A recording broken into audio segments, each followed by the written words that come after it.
and to the republic for which it stands, one nation, under God, indivisible, with liberty and justice for all.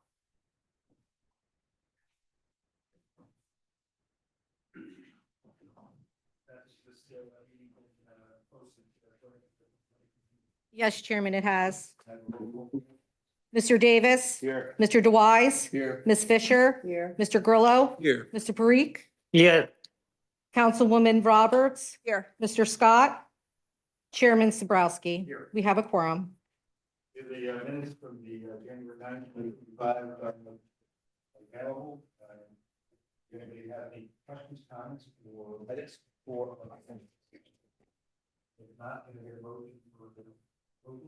I'll make a motion for approval. Mr. Davis. Yes. Mr. DeWise. Yes. Ms. Fisher. Yes. Mr. Grillo. Yes. Mr. Parikh. Yes. Councilwoman Roberts. Yes. Chairman Sabrowski. Yes. Thank you. Present, we have a presentation this evening. It's an informal presentation from dynamic engineer.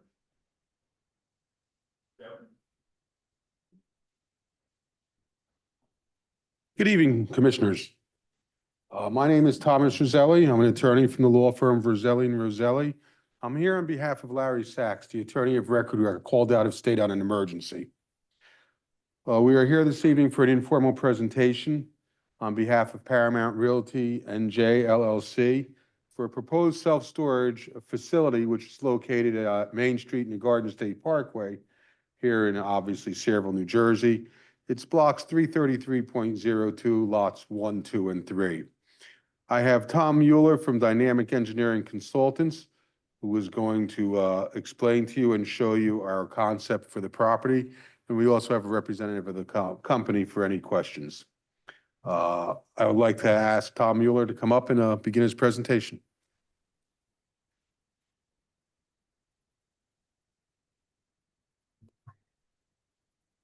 I have the two exhibits. I have some handouts of the same PowerPoint if you guys want them.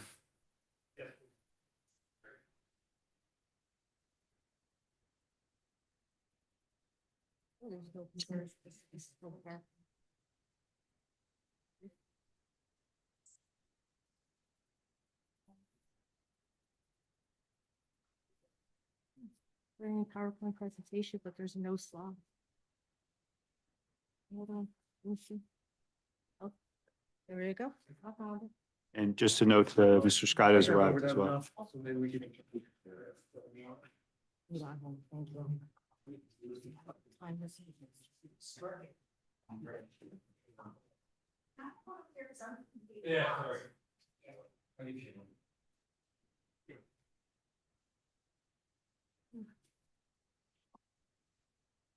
Everyone else?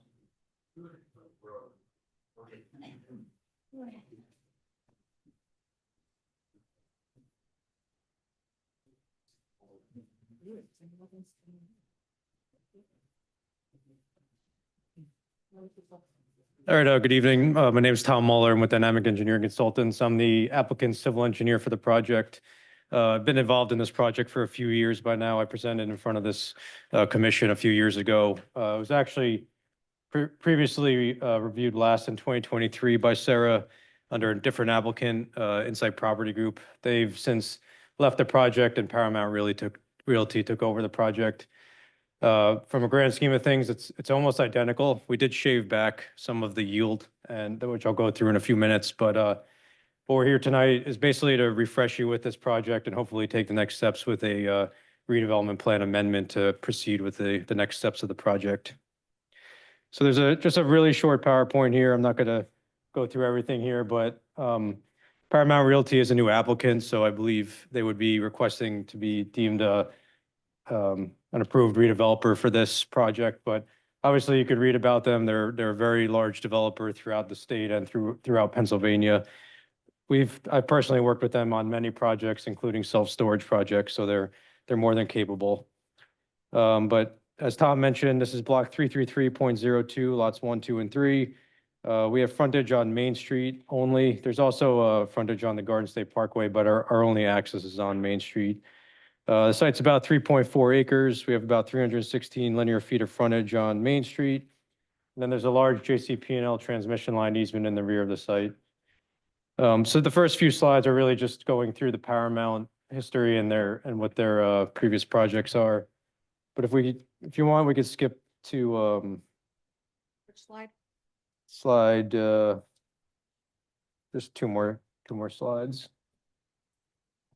Yep. Slide 6? Yep, perfect, thank you.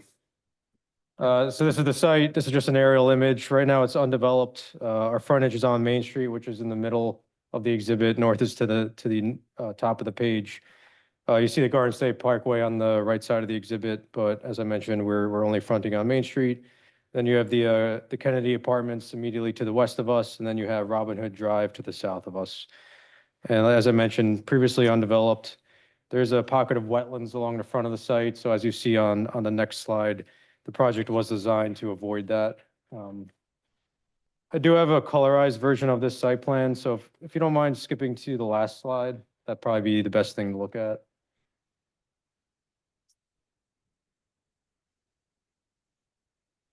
Slide 9? Yep. Oh, actually, sorry, it was part of a separate exhibit, but if that's not available, I that's have that. yeah. Which one do you want?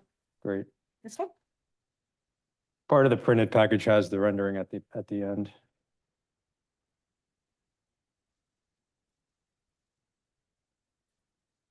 Okay. Yep.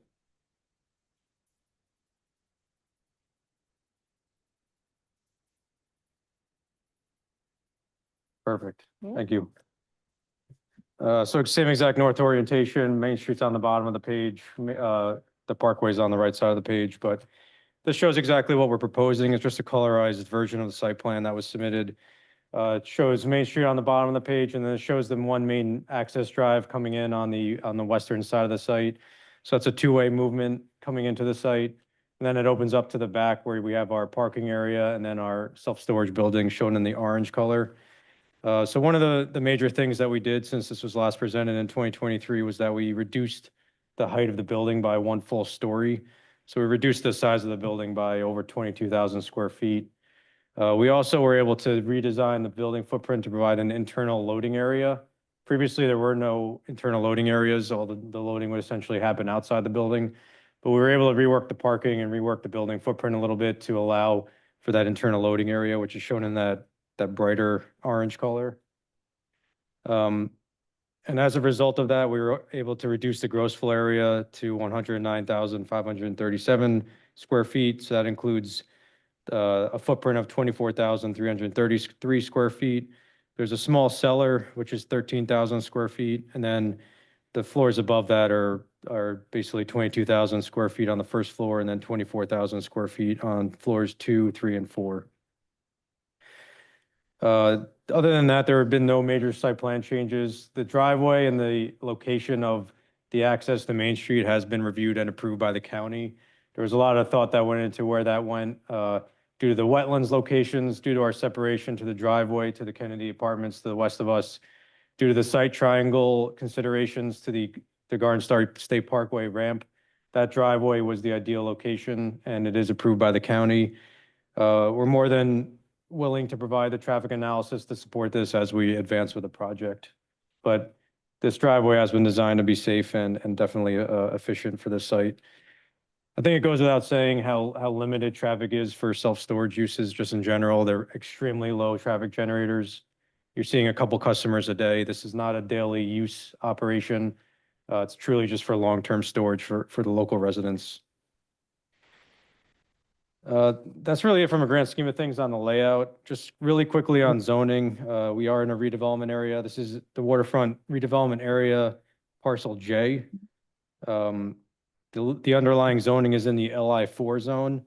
So the main purpose of the redevelopment amendment that's being requested is simply to add self-storage as a permitted use in that redevelopment plan. The redevelopment plan is from 1999, so it's obviously it's quite dated at this point. Self-storage was not contemplated when the redevelopment plan was established back in 1999, and we're simply asking for this use to be permitted. There are a number of other permitted uses, like in the LI4 zone, warehouses are permitted and much more intense uses are allowed in the redevelopment plan. This is one of the most passive uses you could have, and it's an ideal type of use for this type of property. There's also some more relatively minor revisions to the amendment or to the redevelopment plan we're asking for, such as minimum lot area is required to be 5 acres. But as I mentioned, the site is only 3.4 acres, so that's just a minor bulk change that we are requesting. There are no adjacent properties that are available for purchase or anything. We're completely blocked to the north from the JCP&L easement, so it's just an existing condition that we're asking for clarification on.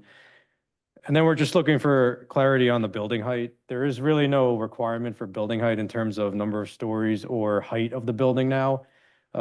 We just want to establish the fact that this is a 4-story building with a cellar and just have that adopted into the redevelopment plan. And then finally, there are no specific requirements for parking or loading for self-storage uses.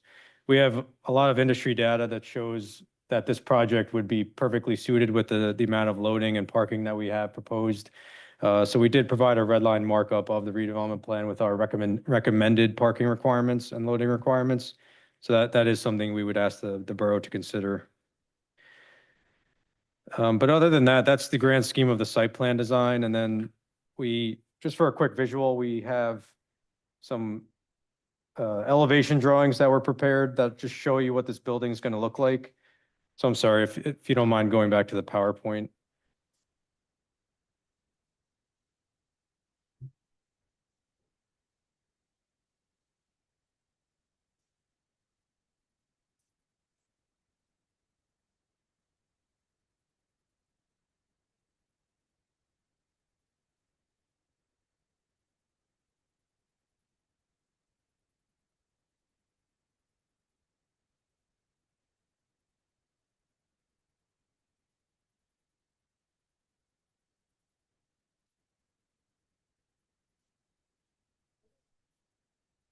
I think you just have to drag it over to that.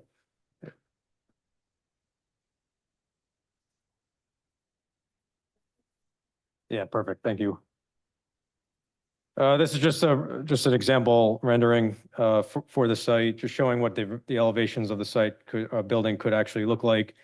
So it's all completely surrounded on all 4 sides by an aesthetic facade. It's not just CMU block in the back. They actually wrap the entire building with a very gorgeous facade design.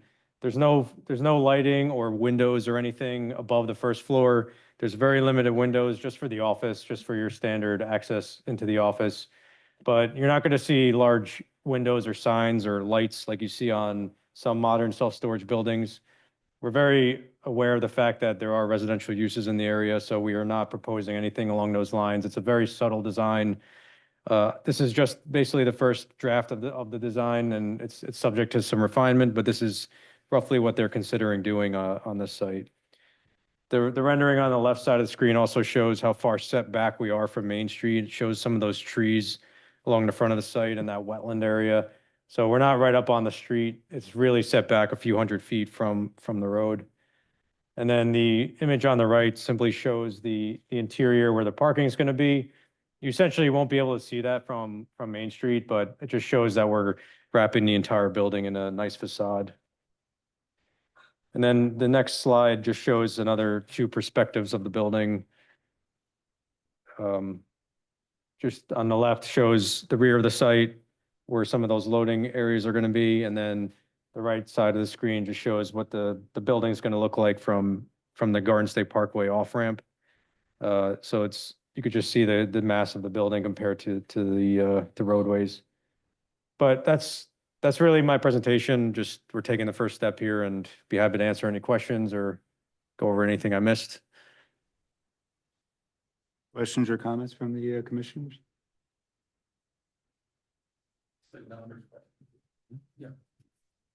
So just to double check my writing, you've got a 13,000 square foot basement, 22,000 square foot first floor and 24,000 square foot second floor.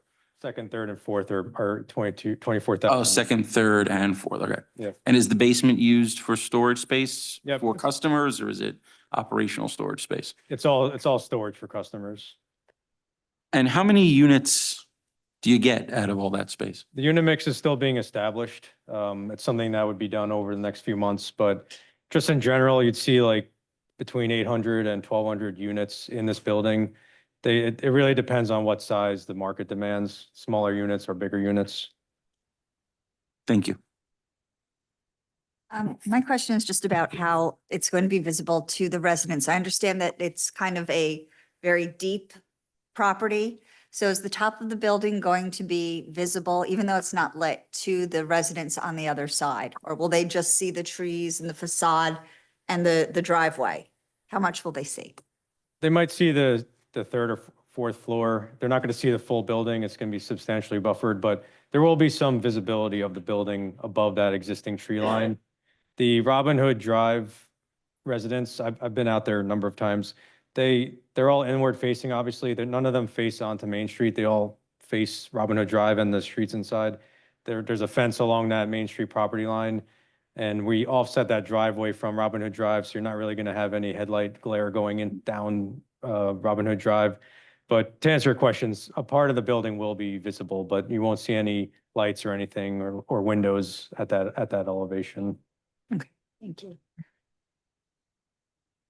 I'm just looking at the general notes.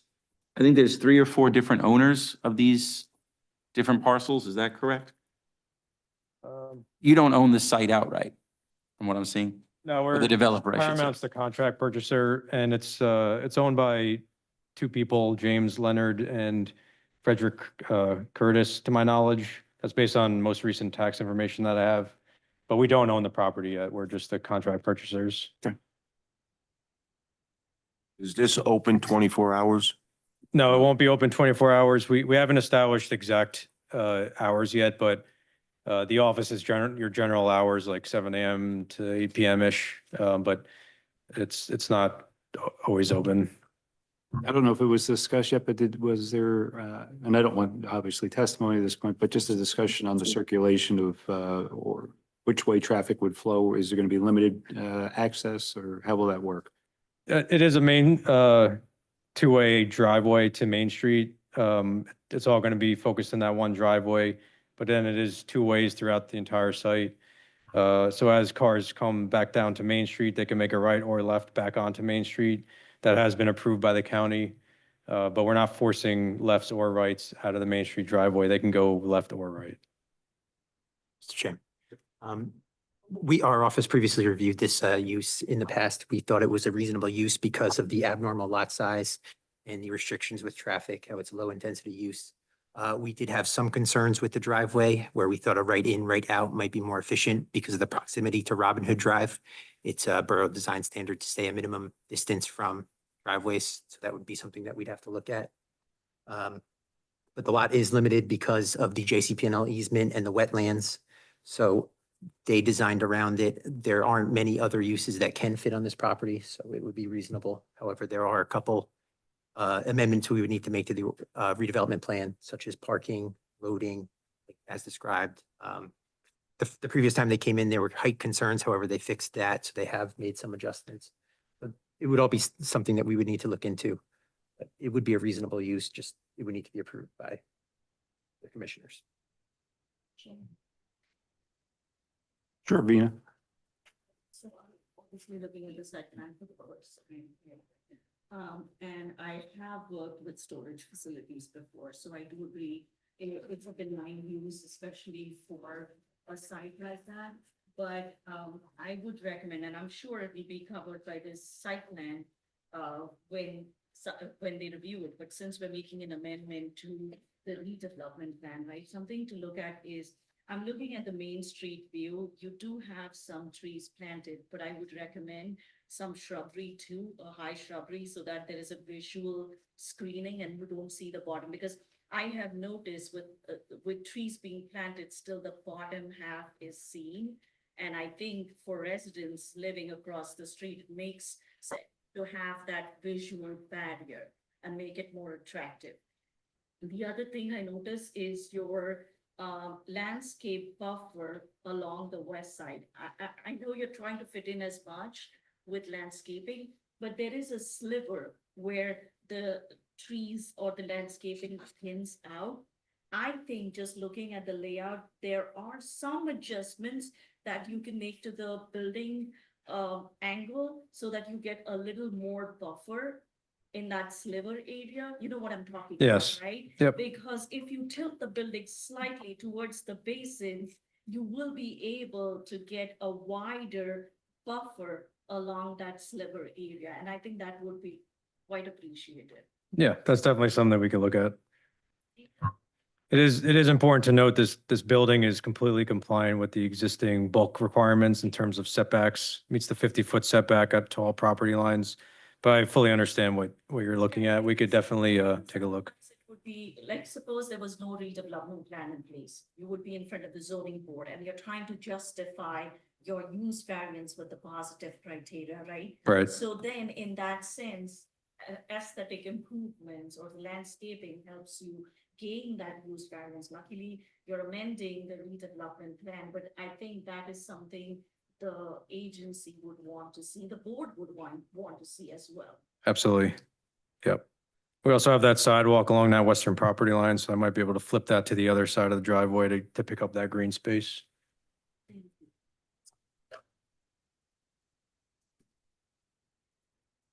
Any additional questions? Mr. Rosati?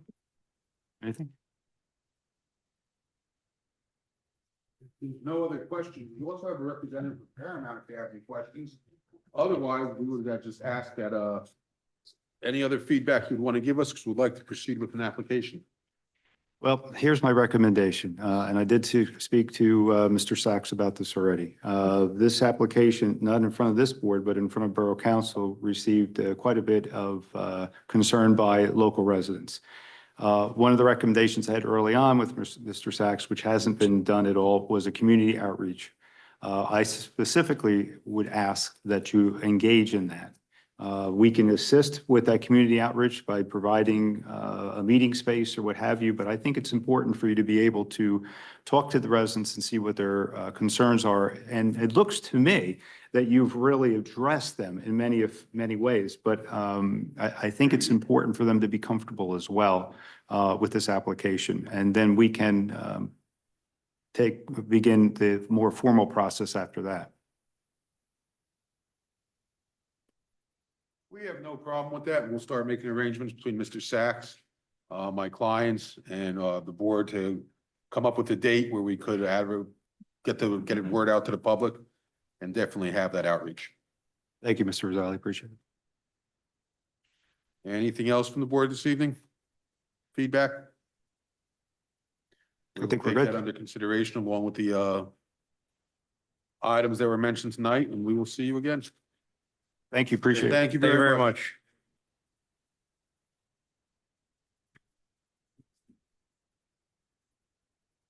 All right, moving on in our meeting this evening, we have a discussion. I think it's a simple discussion on the Main Street speed reduction study. I know Justin has some discussion, but before we get to that, all I can say is when we think things are easy, things are never easy, right, Justin?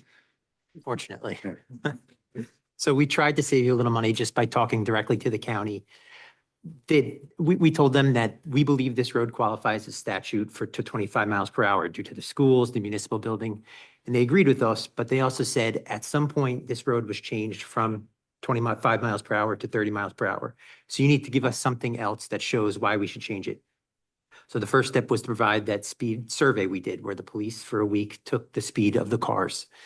The results came in, and the 85th percentile, which is the free flowing speed, was higher than 30 miles per hour. It was 31 and 36 miles per hour respectively.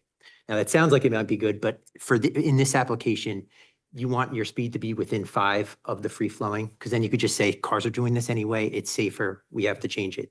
Now we need a formal engineering report to justify changing the speed limit. So that'll include reviewing other 25 mile per hour speed limits, coming up with solutions to get lower speed, such as speed limit signs.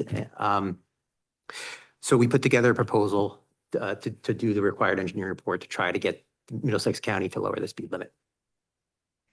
Any questions on it I could answer? Justin, I think it might be important to note that it was the borough that requested the county raise the speed limit to 35. It wasn't just arbitrary. The borough put in a request to raise it at some point, and now we have to justify why we would like it lowered. You said the borough requested the 25? Yes, yes. Raise? Do we know when that happened? Because I'm going to say that had to happen. It was a long time ago. Long time. It was when they took possession, I think. Before Dave Samuel was borough engineer, which was 40 years. Yeah, because I know at one time, Or does it even go that fast? at one time, Said it to MacArthur me. Avenue was a county road. Yes. And they flip-flopped MacArthur Avenue with a portion of that portion of Main Street to make that a borough road. Yes. But times do change, and I think the recognition is, and if you, obviously, even that limited survey we had, one of the concerns, or one of the major concerns is safety, traffic safety. And even the reduction of 5 miles from 30 to 25, I think can have a significant impact, particularly on the work we've been talking about down in that area. So if we want to discuss further, I don't mind, but I would like to get a motion tonight to see if in fact we can move forward with the engineer's survey. Question. Yep. Is that 20? Are we talking 25 miles from Main Street by the Parkway all the way up here, or just the Main Street here? Just to MacArthur. It's Washington to MacArthur. Okay. Thank you. I'll second. Roll call? Mr. Davis? Yes. Mr. Dewise? Yes. Ms. Fisher? Yes. Mr. Grillo? Yes. Mr. Parikh? Yes. Councilwoman Roberts? Yes. Mr. Scott? Yes. Chairman Zabrowski? Yes. Thank you. Anthony, attorney's report? Thank you, Chairman. There's 2 items on the agenda regarding the Riverton site. One is a resolution approving a recognition agreement between Sayreville Seaport Associates, Urban Renewal, and Starbucks Corporation. The agency currently is in a master ground lease with the redeveloper, and the redeveloper is looking to lease the space to Starbucks. So there's a recognition agreement that acknowledges our master lease with the developer and just confirms that everything is in order. We're not, developer's not in default.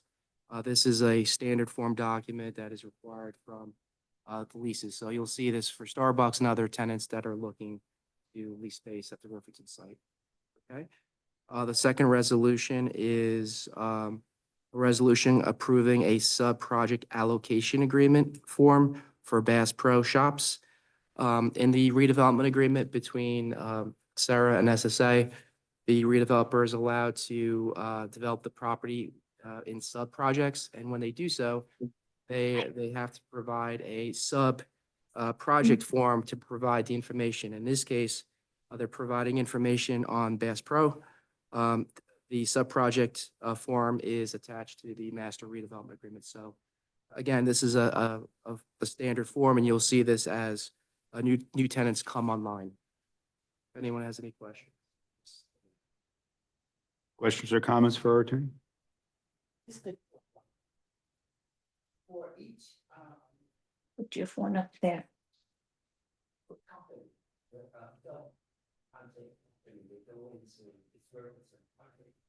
And I read the resolution that was attached to our agenda. Sarah has to sign an additional agreement with each one of the sub-project companies for every company that goes in Yes. that area. Yes, we're confirming that, number one, we have a master lease agreement with the redeveloper, and we're confirming, number two, that the redeveloper is not in default. Those are the 2 key points that they want to know before they enter into a sublease agreement with the developer. So we're assuring that the lease is in place and the developer is not in default, that they're in good standing.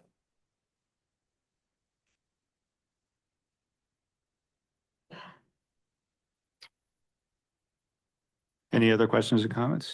If not, moving on to engineer's report.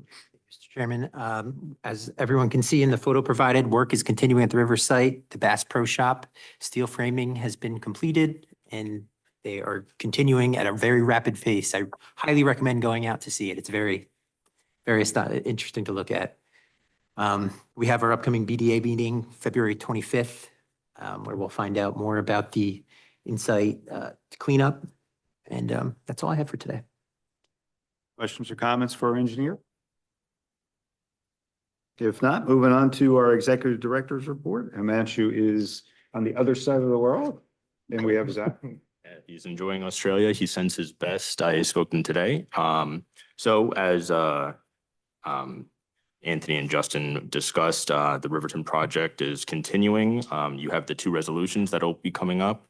Additionally, the management agreement for parcel A is being still in discussion between Middlesex County and the NJDEP.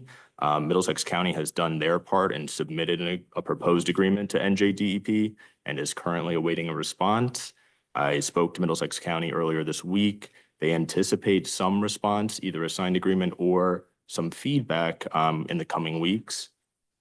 Our FTA grant, which is to get the $1 million to study the connection between parcels B and C underneath the Garden State Parkway at Riverton.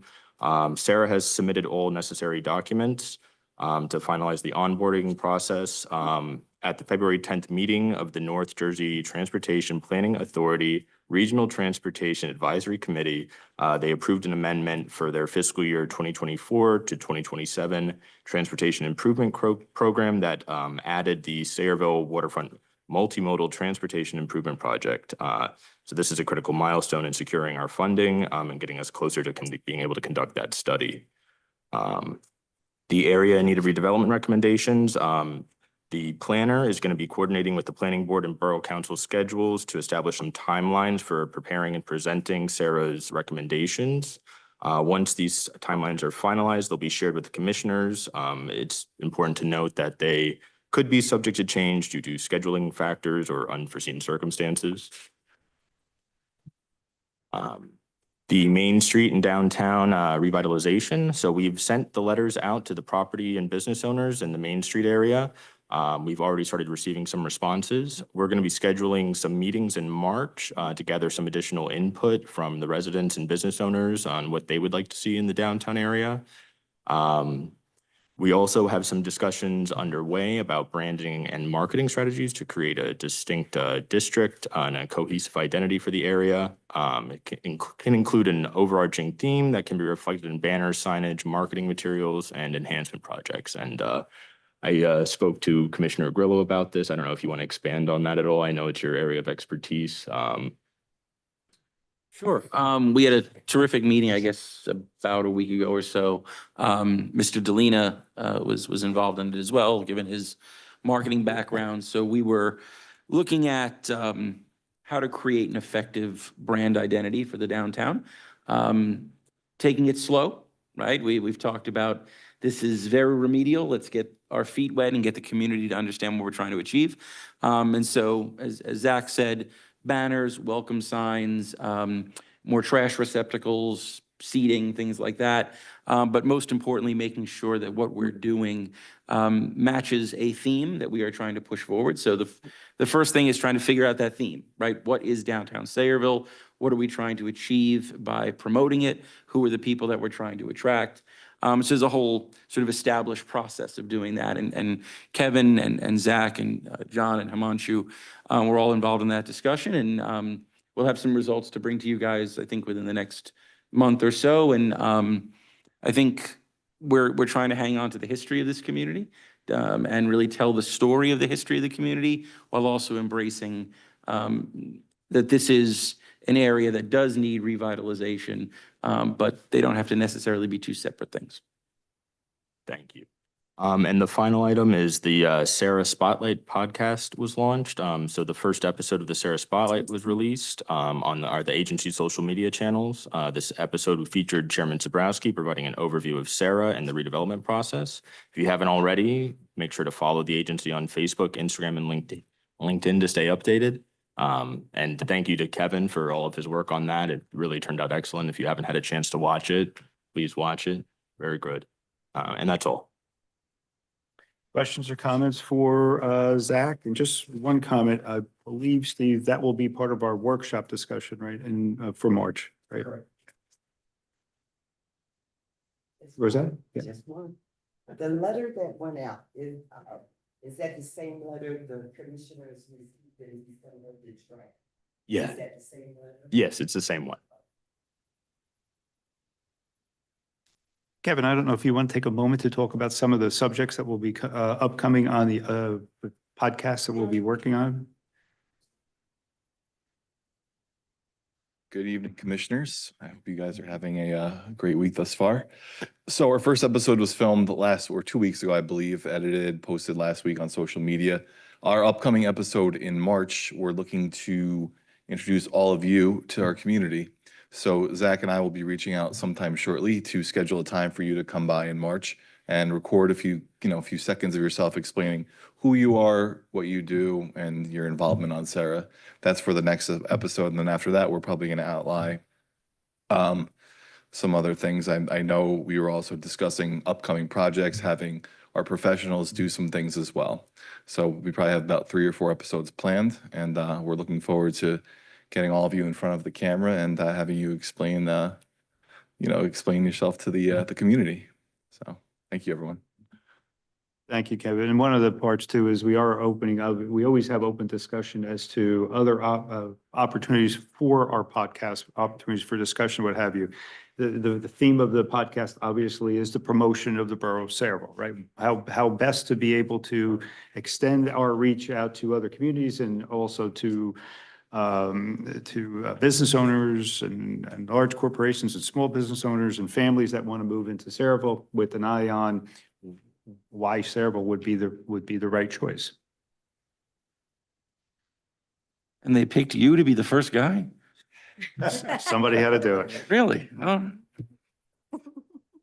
And on that, Chairman, yes, go ahead. I did have the opportunity to watch the podcast, and I think it was excellent work. It was so professionally done. I thought maybe a camera could take and actually, because it was very informative and rather than have the naysayers have any questions with regards to what Sarah is all about and what Sarah is attempting to do for the borough, that first episode said it all, and especially with the backdrop. So, Appreciate that. Thank you. And one of the things nice about the podcast is it will be mobile, so we can go out to sites as time moves on as well. Yeah. I'd like to second Rosetta's comment. Very well done. Thank you. Moving on to authorization for payment of bills. We have a total of $50,420.35, which is split by $37,960.60, which is our operating total, and $12,623.75 for escrow. Any questions related to the bill list? And if not, can we get a motion to approve payments? Make a motion. Roll call? Mr. Davis. Yes. Mr. Dewise. Yes. Ms. Fisher. yes. Mr. Grillo. Yes. Mr. Parikh. Yes. Councilwoman Roberts. Yes. Mr. Scott. Yes. Chairman Zabrowski. Yes. Thank you. We have 2 resolutions tonight to approve. Anthony already explained both A and B. The first is for the recognition agreement for a Starbucks lease, which was, and that's 2025-0208. Any questions or comments? If not, a motion to approve? I'll make a motion. Roll call? Mr. Davis. Yes. Mr. Dewise. Yes. Ms. Fisher. Yes. Mr. Grillo. Yes. Mr. Parikh. Yes. Councilwoman Roberts. Yes. Mr. Scott. Yes. Chairman Zabrowski. Yes. Thank you. Our second resolution, 2025-0209, is for the subproject allocation for the Bass Pro Shop. Questions or comments? If not, a motion to approve? Make a motion to approve on a roll call vote. Second? Roll call, Mr. Davis. Yes. Mr. Dewise. Yes. Ms. Fisher. Yes. Mr. Grillo. Yes. Mr. Parikh. Yes. Councilwoman Roberts. Yes. Mr. Scott. Yes. Chairman Zabrowski. Yes. Thank you. We have commissioner comments, and just one comment I would like to make is I would like to thank our professional staff, Denise, Beth, Zach, Manchu, and our professionals for getting all their information early so that an agenda could be created early and presented to commissioners at an earlier date. This is what we're hoping to be the standard of care moving forward. There will be times where the agenda may be somewhat incomplete or resolutions because of resolutions coming at the last minute, but I do appreciate everyone's cooperation in getting that information out at a much quicker pace and a sooner date. Any other comments from our commissioners?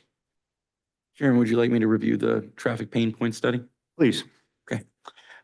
So fellow commissioners, if you recall, I guess it was a couple of months ago, we had a discussion about developing a study that looked at various pain points, right? Intersections that have significant congestion or the potential thereof. The idea was to identify areas both that are potentially impacted by Sarah's work. So places like Bordentown, Journey Mill, Cheesequake, as well as areas in the downtown and the proximate area that today see a lot of congestion, but may be impacted by some of the housing development that's going up. So the Borough Council authorized Acuity Consulting Services, which is the municipal planner for the town, to undertake that study. I worked with them. The chairman asked me to kind of take the lead on it and review their first draft, which I did yesterday. We had about a 2-hour meeting on this.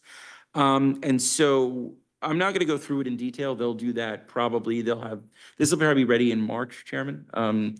But they've done a very good job thus far. They've looked at 4 locations.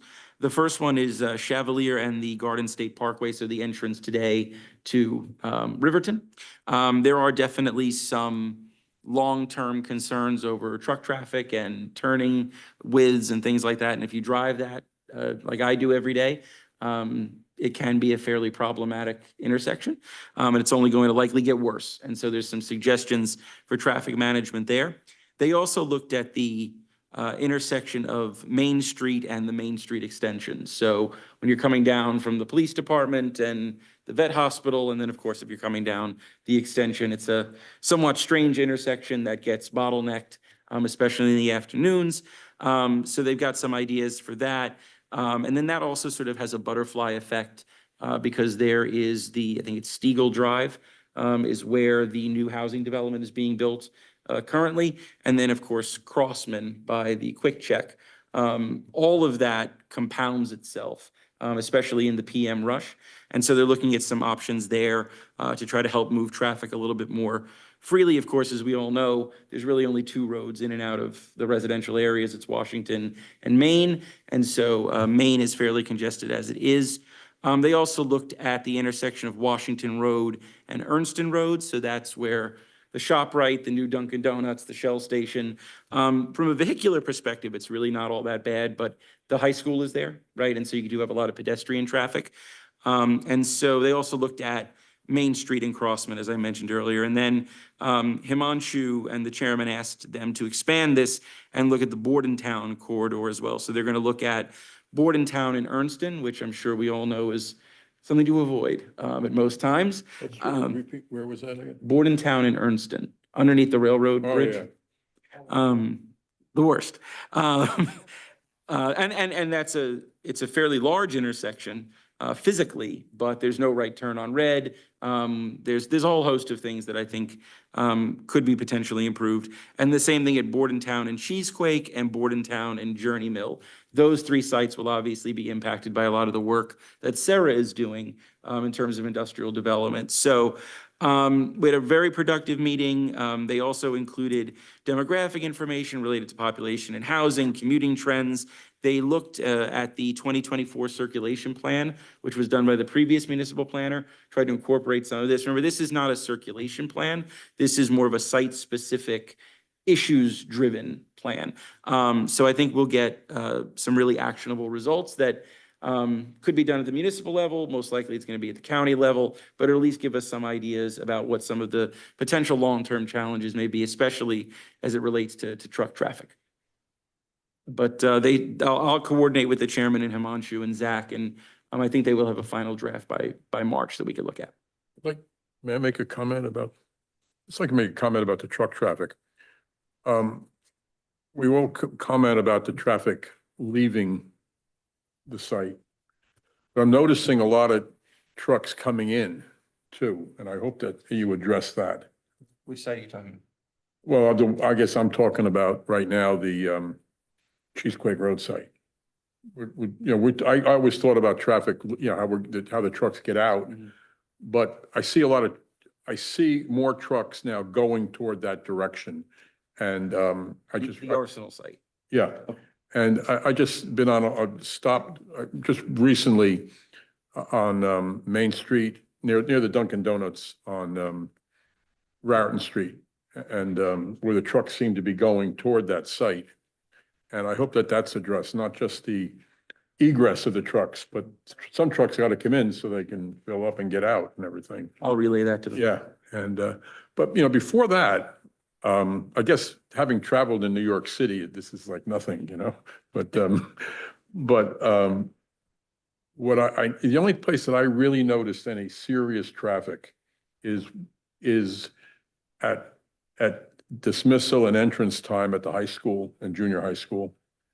And once in a while in the morning on Ernston and Bordentown. But other than that, I don't see, and a little bit maybe, it used to be more on the quick check, but nothing, you held up 2 minutes maybe, I just don't see the problem. I hope that's the worst problem we ever have, That's Fair all. enough. Thank you. Mr. Chairman. Yep, go ahead, Justin. Steve, I just wanted to give you a little update. CME is also a consultant for Middlesex County, and we are actually working on 2 of those intersections, Main Street and Crossman. We just awarded that project last year in October. They expect to start work in this summer. They're adding an additional lane at that intersection, so that should improve traffic. And then for Bordentown and Journey Mill, that they just acquired all the property, so they should be in final design. That should be bid this summer, and then construction will probably start next year. But if you need any additional information, I can provide it to you. Yeah, I was remiss. I told the consultants they need to speak to you and Vina before they go final with this. So they'll be in touch with you guys as well. Commissioner Villa, just to also add, Middlesex County is currently doing a traffic study of the Washington and Ernston Road corridor because of the dismissal sort of traffic congestion. They got it right the first time so well, Can't wait to hear what they come up with next. They are looking at improving pedestrian safety. Fill it with and sand, maybe, what do they come up with? So that it's also ongoing. So it is a known problem, and I think working in coordination, hopefully we'll be able to develop some sort of solution. Rosa? Just for Commissioner Grillo, at the Crossman and the Main Street, the study that's done there, a couple of days ago, there's an NJ Transit bus depot on Crossman, which, is that Sarah's property over in that corner or? Okay, so there's more traffic coming from the left-hand side of Crossman because there's that access link bus depot that's tucked in back up in that area. And I couldn't tell if it was Sarah's property because Sarah does have property on Main Street in that area. I just wasn't sure if that was part of the property owned by Sarah. If you recall, that's actually, although that parcel is already mature, that we are studying that area itself, which would include that as a redevelopment area. So we don't have it, it's not one yet, but it is an area that we are studying and going to make a recommendation that it become a redevelopment area, specifically not for that parcel, but because of everything around it. I think would be an ideal area for that. Any other questions or comments? Steve, we appreciate that update. We look forward to the actual final report to the commissioners.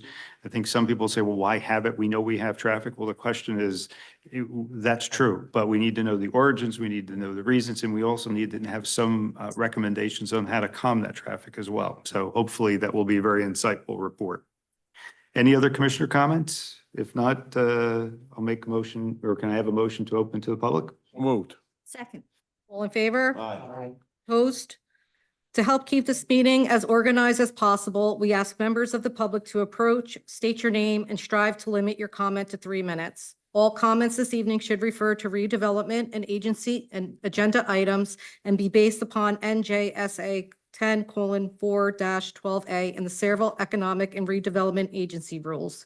In the event a member of the public has questions they seek answers to, an appointment can be made during regular business hours with the agency's office. Thank you. Open to the public. Anybody from the public would like to speak? Going once, going twice. Vita, do you have any comments or anything that you'd like to share this evening?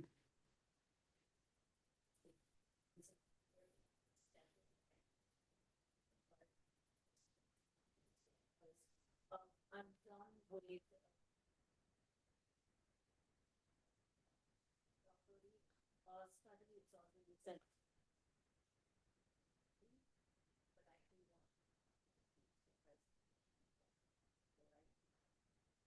Okay. Anybody else from the public? If not, a motion to close public? Moved. Can I get a motion for, we have executive session? Make a motion? Adjourn? What, didn't you say executive? No, there's no, we don't have anything. So can we? Make a use that motion as to a- adjourn then. All in favor? Aye. Opposed? Everyone have a great evening. Good night, Trishar. Good night. Good night. Good night, everybody. Good Oh, no. night. Yeah, I do have a question. Then I have a